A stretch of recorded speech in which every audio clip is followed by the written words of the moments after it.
Hello friend, welcome to SN TV. तो आज की नई जॉब अपडेट में एक बार फिर से आपको लेकर चलते हैं नई वैकेंसी की ओर। देखिए, कल भी हमने आपको रेलवे की वैकेंसी बताई थी। आज हम आपको रेलवे सहायक लोको पायलट की भर्ती के बारे में बताएंगे। देखिए, आवेदन करना शनिवार से स्टार्ट हो चुका है। क्या लास्ट डेट है, कैसे आवेदन करेंगे, क्या क्या फीस कटेगी, देखिए जितने भी आपके सवाल है ना, पूरी इस वीडियो के अंदर सब कुछ एकदम क्लियर करने वाले हैं। ठीक है, विस्तार से बताएंगे आपको कि कौन कौन लोग इसमें आवेदन कर सकते हैं, क्या एज लिमिट रहेगी, और उसके बाद में जो फीस कटने वाली है कैटेगरीज वाइज वो कैसे कैसे कटेगी, किस किस लोगों की, कैसे आवेदन करना है, ऑनलाइन ऑफलाइन कैसे आवेदन होगा, कहाँ पे आपको क्या क्या लगाना है, क्या सब कुछ एकदम विस्तार से बताएंगे। तो बने रहिए वीडियो में। और छोटी सी रिक्वेस्ट, ये आपने अभी तक हमारे चैनल को सब्सक्राइब नहीं किया तो आज ही हमारे चैनल को सब्सक्राइब कीजिए एंड वीडियो को लास्ट तक जरूर देखिए, सब कुछ आपको क्लियर हो जाएगा। बाकी लिंक भी देता हूं मैं कि कहां से आपको आवेदन करना है। काफी बच्चे क्या कहते हैं कि सर लिंक नहीं मिल रहा आवेदन करने के लिए, तो वो भी विस्तार से बताएंगे। पहले ये देख लीजिए कि हम उस समाचार पत्र मतलब जो अपडेट थी वो ये है, रोजगार की सूचना थी, वो तारीख थी 29/3 वाली। उसी की अपडेट में क्या हुआ था कि 12 तारीख से ये आवेदन स्टार्ट हो गए थे, 12/4 से, और ये 11/5 मतलब लगभग एक महीने तक आवेदन होंगे। अब चलते हैं सीधे वेबसाइट पे। तो देख रहे हैं भारत सरकार रेल मंत्रालय की ऑफिशियल वेबसाइट है, और यहीं से आपको देखिए, आप देख रहे हैं ना जो आपका इस देखिए एडवर्टीजमेंट का नंबर देख लीजिए 1/2025। ठीक है, इसमें देखिए 12 तारीख से आवेदन होना स्टार्ट हुए हैं, 12/4 से, और 11/5 तक आवेदन होंगे, मतलब ऑनलाइन आवेदन कर सकते हैं। उसके बाद में फीस अगर आपकी नहीं कटी तो 13/5 तक है। तो उसके बाद में 14 तारीख को आप जो भी संशोधन वगैरह आपको अपडेट करना है उसको सीधे सीधे फाइनल सबमिट कर दीजिए। ठीक है, पदों की बात करें सबसे पहले तो देखिए 9,970 पद है यहाँ पे। ठीक है, ये फाइनल अपडेट है। और बाकी मैं आपको आयु सीमा तो देखिए यहाँ पे सीधे सीधे स्पष्ट कर दिया कि 18 से 30 साल। अब जिसमें क्या है कि आपको देखिए जिनको छूट मिलती है, ठीक है, वो अपडेट है यहाँ पे स्पष्ट करा है रेलवे के 44 पेज के इस नोटिस में। ऐसा कुछ भी नहीं बचा जो कि उन्होंने स्पष्ट नहीं कर दिया। क्या फीस रहेगी, कैसे आपको आवेदन करना है, क्या आपके फोटो का साइज रहना चाहिए, कैसे आपको सब कुछ एकदम A to Z।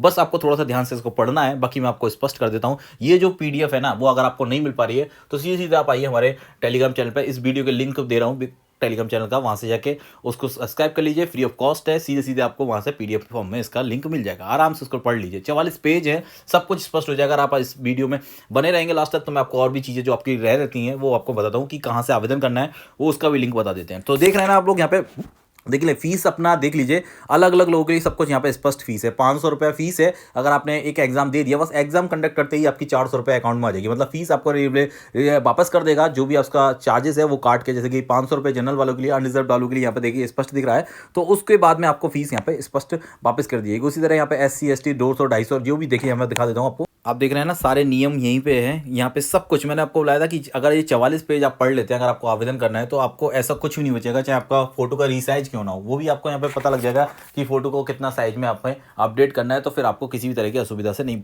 मतलब असुविधा नहीं होगी पूरा फॉर्म भरने के लिए। बहुत ही अच्छा है, इसमें आप स्पष्ट कर दिया, सारे सामान्य निर्देश हैं, ध्यान से पढ़ लीजिए। देखिए फीस के बारे में उन्होंने बता दिया कि SC ST OBC ये सब कुछ यहाँ पे रिजर्व वालों के लिए कितना फीस देना होगा, और फीस वापस तो होना है 100%। मैंने आपको बताया था कि फीस यहाँ पे बता दिया उन्होंने कि रेलवे का जो चार्जेस है या फिर ऑनलाइन आवेदन के लिए जो भी चार्जेस है वो कट के बाकी आपको यहाँ पे देखिए, देख रहे हैं ना आप कि आपके तो अकाउंट में तो जहाँ से भी जो सोर्स होगा जिससे आपने पेमेंट किया है उस सोर्स में ही वो आपको रिटर्न कर दिया जाएगा फीस। तो यहाँ पे ये अच्छी बात है। बाकी आवेदन करने के लिए मैंने आपको बताया था कि अगर 18 से 30 साल के हैं, सामान्य व्यक्ति हैं, तो आप देख रहे हैं मतलब जो भी आवेदन करने के लिए यहाँ पे छूट दी जाएगी रिजर्व कैटेगरीज के लिए, तो यहाँ पे वो स्पष्ट कर दी गई है। तो इसको थोड़ा सा ध्यान से पढ़ लीजिए। एंड मैं आपको बता दूं कि देखिए फीस कटने में यहाँ पे स्पष्ट कर दिया रेलवे ने कि आप जब भी फीस कटवाए ना तो अपनी कैटेगरीज में ही फीस कटवाइए। ठीक है, आप उसमें अगर कुछ अलग फिल कर देते हैं फिर वो बाद में आपका फॉर्म निरस्त हो जाएगा। ठीक है, तो यहाँ पे स्पष्ट आपको दिख रहा होगा। देखिए यहाँ पे मैं दिखा दूं आपको, इसमें 2 तरह की फीस है। एक मैंने आपको बताया था कि अनरिजर्व वाले की यहाँ पे 500 रुपये फीस है, फिर उसके बाद में आपकी फीस कट के 400 रुपये वापस आ जाएगी। एंड वहीं पे 250 रुपये है SC ST कैटेगरीज के लिए, तो वो भी आपके कट के यहाँ पे मतलब जो बैंक चार्जेस वगैरह है जो भी उसमें कटते हैं वो कट के उसके बाद में आपकी पूरी फीस जिस सोर्स से आपने आवेदन किया है उस सोर्स में यहाँ पे वो आपको रिटर्न कर दी जाएगी। तो आप देखिए, और बाकी मैं आपको बता दूं कि इसमें ये सब कुछ जो स्पष्ट है, जैसे कि आप यहाँ पे भारतीय नागरिक हैं तो उसके लिए यहाँ पे देखिए सब कुछ स्पष्ट कर दिया गया है कि आप भारत के नागरिक होने चाहिए, नेपाल या इसके होते हैं तो फिर आपको यहाँ पे आपका वो बाकी फीस कटने के लिए आप इंटरनेट बैंकिंग है, ठीक है, उसके साथ में क्रेडिट कार्ड, जो भी चीज़ें आप UPI वगैरह से भुगतान करना चाहते हैं वो सब कुछ यहाँ पे इंडियन ऑफिशियल वेबसाइट। देखिए मैं आपको बता दूं, जब ये फीस कटने का, और ये आजकल क्या होता है कि बहुत ज़्यादा स्कैम चल रहा है, तो थोड़ा सा ध्यान से और सतर्क से आराम से उसको देखिए कि ऑफिशियल वेबसाइट से ही आप आवेदन करें, फिर उसके बाद में जो लिंक आता है वहीं से आप पेमेंट करें, उसी पे सटीक से पेमेंट करें। तो यहाँ पे स्पष्ट कर दिया गया है इंडियन रेलवे का, पहले से ही उन्होंने अपने सारे, मैं आपको बता रहा हूँ 44 पेज अगर आपने पढ़ लिए, अगर आपको आवेदन करना है तो एक बार ध्यान से, हिंदी में लिखा हुआ है और इंग्लिश में हैं तो इंग्लिश में भी हमारे पास प्रोवाइड है।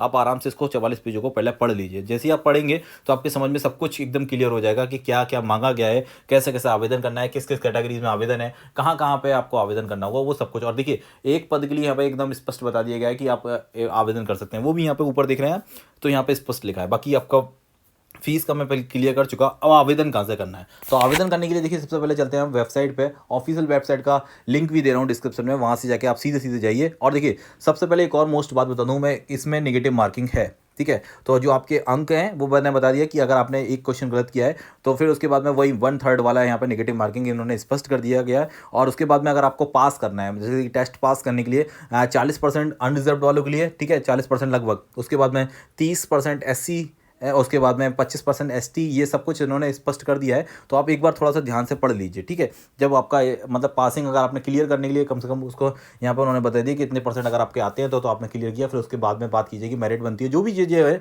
वो। और 5 चरण है पूरे इस प्रक्रिया में, पूरे 5 चरण है। सबसे पहले आपका जो कंप्यूटर पे दो बार आपके एग्जाम है ठीक है। उसके बाद में फिर उसके जो बात करते हैं कि कंप्यूटर की एक अलग से एग्जाम दिया जाएगा, इसमें मांगा है, वो भी मांगा है। फिर उसके बाद में आपका एक लास्ट में, सबसे लास्ट में आपका फिजिकल है, ठीक है। तो ये डॉक्यूमेंट वेरिफिकेशन वगैरह पूरा करके 5 चरण है, कुल 5 चरणों में यहाँ पे स्पष्ट पहले ही कर दिया गया था।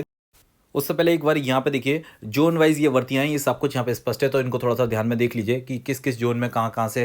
देखिए इलाहाबाद है, अजमेर है, प्रयागराज है, भोपाल है, भुवनेश्वर, बिलासपुर और ये चंडीगढ़, ये सारे के सारे, गोरखपुर वगैरह, यहाँ पे कहाँ कहाँ से कितने कितने पद यहाँ पे वैकेंसी हैं, तो यहाँ पूरा स्पष्ट है, वो एक बार पढ़ लीजिए। बाकी टोटल मैंने आपको बता दिया नंबर ऑफ वैकेंसी कितनी थी, तो यहाँ पे 99, ठीक है। ये देखिए, अब देखिए मैं आपको बता दूं कि ये देखिए इसमें क्या है कि सारे के सारे जो आपके फॉर्म है ना, वो भी इसी 44 पेजों के इसमें दिखेगा आपको, तो वो देख लीजिए कैसे आपको प्रपत्र बनाना, मतलब कैसे बनाना है, उसका प्रारूप यहाँ पे स्पष्ट कर दिया गया है। बाकी मैं आपको दिखा देता हूँ कि देखिए ये जो स्पष्ट एक न्यूज़पेपर में अपडेट हुआ था, इसमें यहाँ पे सब स्पष्ट कर दिया गया कि 11 मई तक किए जाएंगे आवेदन। सहायक लोको पायलट 9,970 पदों के लिए आवेदन मांगे गए हैं और आवेदन शुरू हो चुके हैं, तो यहाँ पे स्पष्ट कर दिया गया है। और देखिए यहाँ पे पहले मैंने आपको बताया था आपको कि उत्तर पश्चिम रेलवे में यहाँ पे 6, 7, 9, और देखिए अलग अलग इसमें पद वाइज भी यहाँ पे क्लियर कर दिया गया है। जैसे कि मैंने आपको बताया था कि अगर 44 पेज आप पढ़ते हैं तो आपको वहाँ पे पहले क्लियर हो जाएगा कि किस किस पद के लिए कैसे कैसे आवेदन है और क्या प्रक्रिया होनी है। यहाँ पे देखिए, यहाँ पे भी देखिए, आप देख रहे होंगे ना कि स्पष्ट है कि यहाँ उम्मीदवार के लिए 5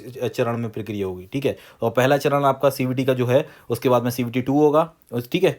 यहाँ पे पहले बोला, पहले CVT फर्स्ट है, फिर CVT 2 है, उसके बाद में तीसरा चरण कंप्यूटर का जो आपका टेस्ट है वो होगा यहाँ पे, ठीक है। उसके बाद में चौथे चरण में आएंगे आपके जो डॉक्यूमेंट वेरिफिकेशन होता है, फिर उसके बाद में आपका जो मतलब मैंने बताया था कि मेडिकल है, ठीक है। तो मेडिकल टेस्ट होने के बाद में 500 रुपये आप जनरल वालों के लिए आप देंगे, मतलब जनरल के हैं तो आप 500 रुपये फीस है, उसके बाद में 400 रुपये आपको वापस आ जाएगी। और उसके बाद में अगर आप SC ST या पूर्व सैनिक महिला, ठीक है, ट्रांसजेंडर, अल्पसंख्यक, ये सब कुछ इसमें दिया कि 250 रुपये देंगे और उसके बाद में आपका जो भी कंप्यूटर चार्ज करता है जो भी, उसके बाद में आपकी फीस पूरी लौटा दी जाएगी। तो आवेदन सिंपल सा स्टेप है, उसमें सीधे आप आवेदन कर सकते हैं। पहले आपको बताया था कि फ़ोटो का साइज़ वगैरह वो आप पहले से आपका बना कर रख लीजिए, सिग्नेचर वगैरह जो भी अपडेट होने हैं। और आवेदन करने के लिए यहाँ पे स्पष्ट कर दिया गया, ठीक है। तो एक बार फिर से यहाँ पे शॉर्ट में समझ लीजिए कि कैसे कैसे क्या है। बाकी एडमिट कार्ड वगैरह के लिए यहाँ पे स्पष्ट पहले ही कर दिया कि आप अभी आवेदन कीजिए, उसके बाद में नोटिफिकेशन सुकून में बता देंगे कि कब कब मतलब आपको होना है। बाकी ईमेल आईडी और फ़ोन नंबर, देखिए मैं आपको बता दूं कि ईमेल आईडी और फ़ोन नंबर का विशेष ध्यान रखना, क्योंकि मैसेज और नोटिफिकेशन जो भी आपको अपडेट होनी है ना, वो इसी मेल की सहायता से आपको अपडेट होंगे, तो थोड़ा सा ध्यान रखिए इस चीज़ों का। एंड अब मैं आपको दिखा देता हूँ कि क्या लिंक है जिससे आपको आवेदन करना होगा। तो चीज़ें चलते हैं आवेदन करने के लिए ऑनलाइन साइट पर, ठीक है। तो ये कुछ इस तरह से देखिए, बाकी लिंक में दे रखा हूँ टेलीग्राम पे, आप वहाँ से जाके ले सकते हैं। कुछ इस तरह से दिखेगा, आपको देख रहे हैं ना, इसका लिंक दे रखा है, ऑफिशियल वेबसाइट है, ठीक है। अब या फिर आप CSC वाले के देखिए RR